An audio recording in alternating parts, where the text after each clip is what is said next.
Welcome back. కవిత లేక ఒక drama, దాని వెనుక కేసీఆర్ ఉన్నారని ఆరోపించారు బీజేపీ నేత కొండా విశ్వేశ్వరరెడ్డి. బీఆర్ఎస్ ప్రాముఖ్యత కోల్పోయింది, ఆ పార్టీని ఎవరు నమ్మే పరిస్థితిలో లేరని అన్నారు ఆయన. తండ్రి కొడుకులు రాష్ట్రంలో స్కామ్ చేస్తే కూతురు ఢిల్లీలో స్కామ్ చేసిందని అన్నారు. మురికి పార్టీగా మారిన బీఆర్ఎస్ ను దగ్గరకు రానివ్వమని అన్నారు విశ్వేశ్వరరెడ్డి. మరింత సమాచారం మా ప్రతినిధి వెంకట అందిస్తారు.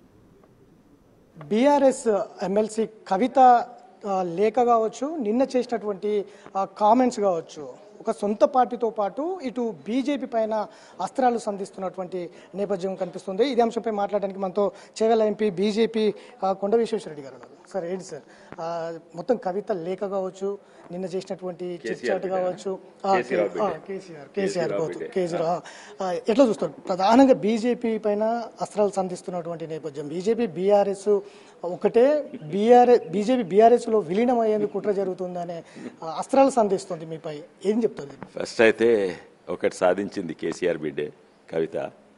ఏంటంటే ఆ పార్టీకి వాళ్ళ మీద ప్రాముఖ్యత పోయింది, ఎవరు చూస్తలేదు అటు దిక్కు. అయితే మళ్ళీ న్యూస్లకు రావాలి, మళ్ళీ అందరు నా గురించి మాట్లాడాలి, మా పార్టీ గురించి మాట్లాడాలనేది ఆ దాంట్లో సాధించుండ్రు. ఈ 2 వారాలు చాలా మంది మీరు కూడా మైక్ పట్టుకొని నన్ను అదే అడుగుతున్నారు. అయితే అది మాత్రం సాధించింది. ఇవి చాలా మంది మాట్లాడుతున్నారు, కానీ దీని వెనుక వాస్తవాలేంది ఎవరికి తెలియదు.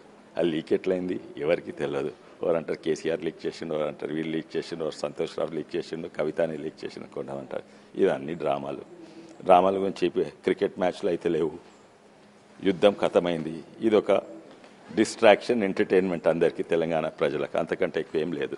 లేక ప్రధానంగా లీక్ కావడానికి బీజేపీ నేతల నుంచే లేక లీక్ అయ్యింది. బీజేపీ నేతలే బీఆర్ఎస్ కోటలు ఉన్నారని అన్ని పిచ్చి మాటలు అవి. నేనే లీక్ చేసిన, నాకే ఇచ్చింది కవిత, నేనే లీక్ చేసిన. ఇంకా చెప్పొచ్చా? విలీనం గురించి కవిత బీఆర్ఎస్ ఆమె పోతే ఓనియండి కాంగ్రెస్ కు. లిక్కర్ స్కామ్ల పట్టుబడ్డది, మిట్ట మధ్యాహ్నం నడి బజార్ల జైల్లో పడ్డది, తెలంగాణను ఆ కుటుంబం దోసుకున్నది, ఎవరు కూడా అప్పుల పాలు చేసింది. ఎంపీల లోక్సభ ఎలక్షన్స్ ఒక్కడు కూడా 0 వచ్చినాయి. తర్వాత వాళ్ళు చేసినది కేజీ టు పీజీ, డబుల్ బెడ్రూమ్లు, తర్వాత ఇదే మన కాళేశ్వరంలు, ఇవన్నీ కూడా ఫెయిల్ అయినాయి. దళిత బంధులు అన్నీ కూడా ఫెయిల్ అయినాయి. ఇక ఇవ్వడు అతికి చూస్తలేడు. ఇంతో పార్టీ అయితే లేనేలేదు తెలంగాణ. ఇంతో అంత ఉందంటే ఉత్తర తెలంగాణలో అక్కడ బీజేపీ స్ట్రాంగ్ ఉంది. మళ్ళీ ఖమ్మం, నల్గొండలో ఇంతో అంత ఉంది, అక్కడ కాంగ్రెస్ స్ట్రాంగ్ ఉంది. వాళ్ళకి చోటు లేదు తెలంగాణలో. అయితే ఇది స్ట్రాటజీస్ ఎన్నో ఉన్నది. కొన్ని థియరీస్ అంటారు ఏంటంటే ఇది కవిత కాదు కేసీఆరే చెప్పిస్తుండు, కేసీఆర్ ప్లానే, కేసీరావు ఎట్లయినా ఇక్కడికి వెళ్ళారు, కొంతమంది అటువంటి కొంతమంది ఇటువంటి గెలిచినాక మళ్ళీ వచ్చి ఇచ్చేయండి, లేకుంటే ఆ పార్టీకి ఫ్యూచర్ లేదు ఇక్కడ. కవిత మీ పార్టీ వైపుకు ఒకవేళ ఆలోచిస్తే మీ ఎవ్వరు కూడా కొడుకో బిడ్డనో వస్తే గేట్ నుంచే తరిమేస్తాం.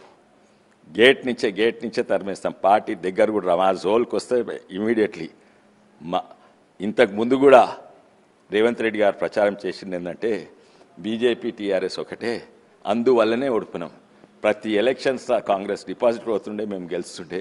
అటువంటి పరిస్థితిలా ఒకటే ఒక కారణం వల్ల ఓడిపోయినాం. ఏంటంటే ఒకటేమో వాళ్ళే కాంగ్రెస్ వాళ్ళు ఇక కవితను అరెస్ట్ చేయలేదు, వీళ్ళు పొత్తున్నది అని అన్నారు. అది అండ్ వీళ్ళు బీఆర్ఎస్ ఇంకా టీఆర్ఎస్ బీఆర్ఎస్ బీజేపీతో కలుస్తుందని ఆ గులాబీ బంక మా తెల్ల షర్ట్లకు అంటుకున్నందుకు మేము ఓడిపోయినాం. మళ్ళా దగ్గర రానిస్తామా? ఇప్పుడు అస్సలే కాదు. అది స్కామ్లు ఉన్నాడు, ఆయనేమో రియల్ ఎస్టేట్ స్కామ్, ఈయనేమో ప్రాజెక్టులు, కాళేశ్వరము. పాపం కవితను అక్కడ పంపించేసిండ్రు. అందుకే ఇక్కడ నీకు స్థాయి లేదని అక్కడ ఢిల్లీలో ఏమో చేసుకోని అక్కడ పంపించేసిండ్రు. సార్ ఇప్పుడు ఒప్పందం ప్రకారమే కవితని బయటికి పంపితేనే బీఆర్ఎస్ని బీజేపీలో విలీనం చేసుకుంటామనే ఒక చర్చ కూడా కవిత వర్గాల్లో నడుస్తుంది. సార్ కవిత అడ్డమా బీఆర్ఎస్ విలీనానికి? ఏంది ఎవడు దగ్గర ఎందుకు రానిస్తామా? దగ్గర కూడా రానేము. మురికి పార్టీని మా దగ్గరికి ఎందుకు రానిస్తాము? రానియము. ఒకవేళ అయితే మాకు చాలా నష్టం, ఇంతకుముందు ఆల్రెడీ అయిన నష్టం. సార్ తిరంగ ర్యాలీలు ఎందుకు చేస్తున్నారు, ఏం సాధించిండ్రు? ట్రంప్ చెప్తే యుద్ధం ఆపేస్తే విజయం సాధించినట్ట అంటూ నిన్న ముఖ్యమంత్రి కొన్ని వ్యాఖ్యలు చేశారు. సార్ దీని మీద ట్రంప్ నమ్ముకోమను, ఆయన ట్రంప్ నమ్మమను, మోడీని నమ్మకండి, ట్రంప్ నమ్మమండి. ఏ దేశంలో ఉంటున్నాడు? మాట్లాడేటోళ్ళు ఈ దేశంలో. మొత్తం ప్రపంచము సంబరాలు. మన బ్రహ్మోస్ మిసైల్స్ ఎక్స్పోర్ట్స్ అవుతున్నాయి, Pinaka multi barrel rockets export అవుతున్నాయి. ఇప్పుడు అక్ష మిసైల్స్కు మొత్తం ప్రపంచం లైన్ కడుతుంది కొనాలని. అది మొత్తానికి మొత్తం 4 రోజుల ఖతమైంది. 4 రోజుల్లో. ఎందుకు? ట్రంప్ వల్లనా? ట్రంప్ వల్ల అంటే మీరు ఓన్రి అమెరికాలకు పోండి, వాళ్ళతో ఉండరు.